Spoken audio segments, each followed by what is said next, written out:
Hi friends, నేను మీ నరసింహ. తెలుగు పల్లవి ఛానల్కి స్వాగతం.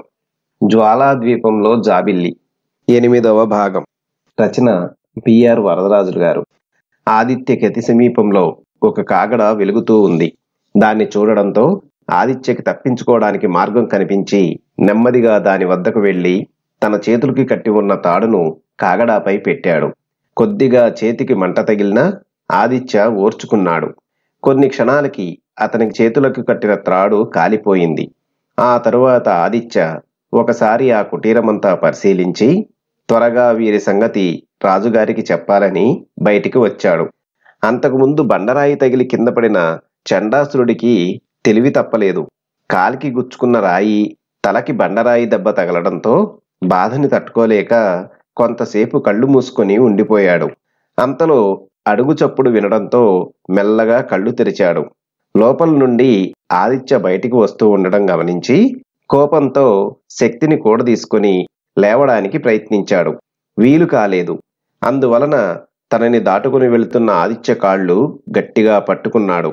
తాను తప్పించుకున్నానన్న సంతోషంతో వెళుతున్న ఆదిత్యకి తన కాళ్ళు ఎవరో పట్టుకునేసరికి అదిరిపడి కిందికి చూసి, "నువ్వు ఇంకా బతికే ఉన్నావా?" అనేసరికి చండాసురుడు హీనస్వరంతో, "నా పట్టు నుండి ఎవరూ తప్పించుకోలేరు. మా అన్న వచ్చే వరకు నిన్ను వదలను" అన్నాడు. "నిన్ను చంపకుండా రాజుగారి వద్దకు బందీగా తీసుకుపోవాలని అనుకున్నాను. కానీ నువ్వు నీ ప్రాణం తీయమంటున్నావు" అంటూ బలంగా కాలితో అతన్ని కొట్టాడు. ఆ వేగానికి చండాసురుడు కుటీరంలో ఉన్న కాగడా మీద పడ్డాడు. మరుక్షణం అతని శరీరం మండసాగింది.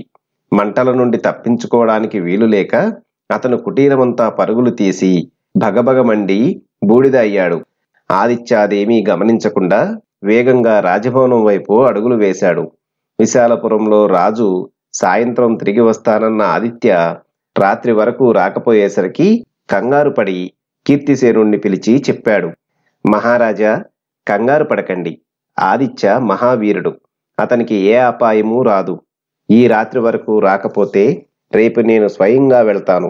మీరు ధైర్యంగా ఉండండి" అన్నాడు. అయినా రాజుగారి మనసు కీడుని శంకించసాగింది. కీర్తిసేనుణ్ణి అప్పుడే అడవికి వెళ్ళమని చెప్పాడు. కీర్తిసేనుడు ఏదో చెబుతూ ఉండగా ఆదిత్య అక్కడికి వచ్చాడు. రాజుగారు ఎందుకు ఆలస్యమైందని అడగడంతో ఆదిత్య జరిగింది వివరంగా చెప్పాడు. అది విని రాజు కోపంతో, "కీర్తిసేన, ఇప్పుడు నువ్వు సైన్యాన్ని తీసుకుని అక్కడికి వెళ్ళు. ఆ దుర్మార్గులను బంధించి తీసుకురా" అని పంపాడు. బింబాసురుడు నదిలో స్నానం చేసి పూజకి కావలసిన ముఖ్యమైన పుష్పాలను కోసుకుని రావడానికి బాగా ఆలస్యమైంది. అంతలో ఆదిత్య తప్పించుకున్నాడు. చండాసురుడు మంటలో మసి అయిపోయాడు. ఆలస్యంగా వచ్చిన బింబాసురుడు అంతా గ్రహించి బాధపడ్డాడు. ఎంతో కాలంగా పడిన శ్రమ అంతా వృధా అయిందనుకున్నాడు. ఇక అక్కడ ఉండడం తనకి ప్రమాదం అనుకుని వేగంగా ముందుకు నడిచాడు. దూరంగా ఉన్న ఏ రాజ్యంలోనైనా స్థిరపడి ఆ తర్వాత వైజయంతి గురించి ఆలోచించాలి అనుకున్నాడు. 2 రోజుల దీర్ఘ ప్రయాణం తర్వాత వసంతపురాన్ని చేరాడు. వసంతపుర రాజు చంద్రకేతు పరమ దుర్మార్గుడు. అతను యువరాజుగా ఉన్నప్పుడు ఎన్నో నీచ కార్యాలు చేశాడు. ప్రజలంతా చంద్రకేతుని దండించమని మొరపెట్టుకుంటే రాజుగారు అతన్ని రాజ్యం నుండి అడవుల్లోకి తరిమాడు. చంద్రకేతు అడవిలో మంచిగా మారక పరమ చండాలుడిగా మారాడు. గజదొంగలతో చేతులు కలిపి రహస్యంగా రాజభవనంపై దాడి చేసి రాజుగారి నుండి ముఖ్య పదవుల్లో ఉన్న అందర్నీ చంపి రాజయ్యాడు. ఆ తర్వాత అతని మాటలు వినే వారికంతా మంచి పదవులిచ్చాడు. అప్పటి నుండి దొంగలు ఆ రాజ్యంలో ఎప్పుడంటే అప్పుడు దోచుకుంటూ ప్రజలను కష్టపెట్టసాగారు. ప్రజలు తమని రక్షించడానికి ఎవరైనా ఈ రాజ్యానికి ఎప్పటికైనా వస్తారనే నమ్మకంతో ఉండగా ఆ సమయంలో పరమ దుర్మార్గుడైన బింబాసురుడు ఆ రాజ్యంలోకి అడుగుపెట్టాడు. వచ్చిన వెంటనే రాజుగారి గురించి తెలుసుకొని తనకి ఇతను సరైన వాడని తలుచుకొని రాజుగారి వద్దకు వెళ్ళాడు. చంద్రకేతు చెడ్డవాడు, పరమ దుర్మార్గుడు కదా. అందువలన సులభంగా బింబాసురుడి మాటలకి ఆకర్షితుడయ్యాడు. అందువలన తనకు సహాయదారుగా ఉండమని చెప్పాడు. 2 రోజుల తర్వాత బింబాసురుడు చంద్రకేతు వద్దకు వెళ్ళి, "మహారాజా, మీ ధైర్య సాహసాలు అందచందాలకు తగిన భార్య విశాలపుర యువరాణి వైజయంతి. మీరు ఆమెను వివాహం చేసుకోవాలి అన్నాడు. మీరన్నది నిజం. నేను వైజయంతి అందచందాల గురించి విన్నాను. కాని నా గురించి తెలిసి నన్ను వివాహమాడుతుందా? విశాలపుర మహారాజు ఇందులకు సమ్మతిస్తారా అన్నాడు. మీరన్నది నిజమే. కాని మీరు న్యాయంగా వెళ్లి వివాహం చేసుకుంటానని చెబితే ఎవ్వరూ సమ్మతించరు. మోసం చేసి ఎవరికీ తెలియకుండా వైజయంతిని ఇక్కడికి తీసుకువచ్చి వివాహం చేసుకోవాలి. దానికి నేను మీకు సహాయం చేస్తాను. అక్కడ విశాలపుర అంతఃపురంలో ఏదైనా పదవుల్లో ఉండే వారి బంధువులు ఇక్కడ మీ వద్ద ఉండవచ్చు. వారు ఎవరో తెలుసుకోండి. ఏం చేయాలన్నది నేను చెబుతాను అని బింబాసురుడు అనడంతో చంద్రసేనుడు సంతోషపడ్డాడు. రోజులు గడవసాగాయి. విశాలపురంలో రాజుగారు ఆనందంగా ఉండసాగారు. ఆ సమయంలో ఒకరోజు అర్ధరాత్రి నిద్రపోతున్న వైజయంతి చటుక్కున లేచి పెద్దగా కేకలు పెట్టసాగింది. చెలికత్తెలు పరిగెత్తుకు వచ్చారు. వైజయంతి కడుపు నొప్పిగా ఉందని పెద్దగా అరవసాగింది. ఆ కేకలకు రాజుగారు, ఆదిత్య, మిగతా అందరూ పరిగెత్తుకు వచ్చారు. రాజవైద్యుణ్ణి పిలిపించారు. ఆయన పరీక్షించి కొన్ని చూర్ణాలు తేనెలో కలిపి వైజయంతిచే త్రాగించారు. కొన్ని క్షణాలకు ఆమె నొప్పిని మరచి అలాగే నిద్రపోయింది.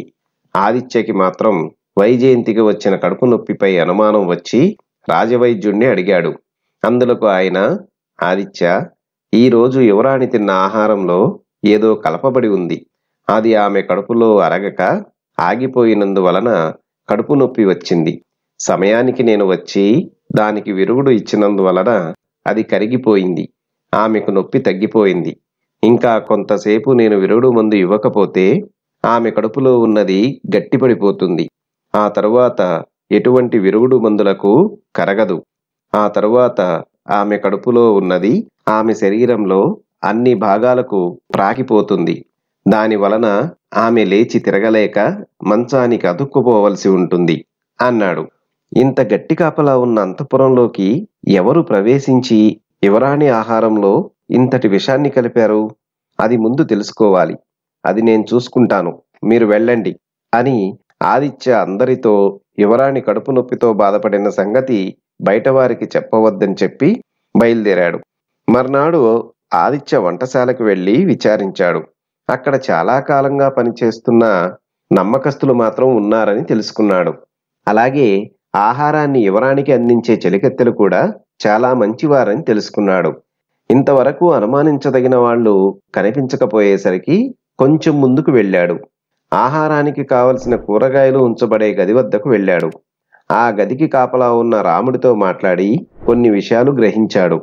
తెల్లవారి సమయంలో ఆ గదికి కాపలా రాముడు, రాత్రి సమయంలో కేశవుడు ఉంటాడని, ఇద్దరు చాలా కాలంగా కాపలా పనిచేస్తున్న నమ్మకస్తులని తెలుసుకున్నాడు. కానీ 2 రోజుల ముందర కేశవుడికి ఆరోగ్యం బాగాలేనందువలన అతని కొడుకు కాపలాకి వచ్చాడని తెలుసుకొని తిన్నగా అతని ఇంటికి వెళ్ళాడు. ఆదిత్య ఎవరో తెలియనందువలన కేశవుడు గర్వంతో మాట్లాడుతుండగా ఆదిత్య కోపంతో అతన్ని బాగా తన్ని అతని కొడుకుని పిలవమని చెప్పాడు. కేశవుడు భయంతో తనకి కొడుకు లేడని తన దూరపు బంధువు పేరు చెప్పి ఒక వ్యక్తి వచ్చి నేను కాపలా ఉన్న ఆ గదికి కాపలాగా ఉండడానికి తనని పంపమని నాకు బంగారు నాణేలు ఇచ్చాడు. నేను ఆశతో అందరితో అతను నా కొడుకు అని చెప్పి నాకు ఆరోగ్యం బాగాలేదని అతన్ని కాపలాగా పంపాను. అయినా కాయగూరల గదికి కాపలా ఉన్నందువలన రాజుగారికి ఏ నష్టం కలిగింది? అందులో తీసుకుపోవడానికి ఏం విలువైన వస్తువులు ఉన్నాయి అన్నాడు. ఆదిత్య కోపంతో, పిచ్చివాడ, ఆ వచ్చినవాడు వసంతపుర గూఢచారి. మన యువరాణిపై హత్యా ప్రయత్నం చేయడానికి వచ్చాడు. ఆమె తినబోయే ఆహారంలో ఆ రోజు విషాన్ని కలిపాడు. అది తెలియక యువరాణి ఆహారాన్ని తిని ప్రాణానికి ముప్పు తెచ్చుకుంది. మంచి సమయానికి రాజ్యవైద్యుడు ఆమెను రక్షించాడు. నీ వలన ఎంతటి కీడు జరగబోయింది. నిన్ను ఊరికే ప్రాణాలతో వదలకూడదు, చంపాలి అన్నాడు. కేశవుడు భయంతో ఆదిత్య కాళ్లపై పడి, నన్ను క్షమించండి. బంగారు నాణేలపై ఆశతో ఈ పని చేశాను. కానీ వాడు ఇంతటి దుర్మార్గపు పని చేస్తాడని అనుకోలేదు. నాపై రాజుగారికి ఫిర్యాదు చేయకండి.